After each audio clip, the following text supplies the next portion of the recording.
माझं सर्व पुरुषांना आज एक विनंती आहे की सांगणं आहे की तुम्ही त्या मागच्या भावनेकडे लक्ष दिलं पाहिजे.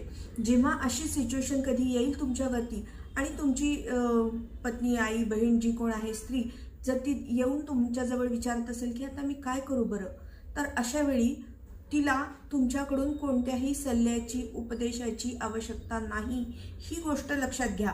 आणि अशा वेळी फक्त शांतपणे हसा किंवा तिच्या चेहऱ्याकडे बघत तिचं जे काय संताप, जे काय तिला सांगायचं आहे, जे काय भावनांचा तिच्या उद्रेक होत आहे, तो तुम्ही समजून घेण्याचा प्रयत्न करा. ॲटलिस्ट तसं दाखवा तरी. हळूहळू ते दाखवण्यातून तुम्हाला त्याची सवय होऊन जाईल. त्यामध्ये इन्व्हॉल्व व्हा आणि किमान झाल्यासारखं दाखवा.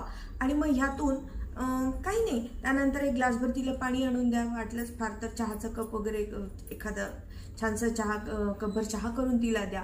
आणि मग बघा वातावरण कसं बदलून जाईल ते.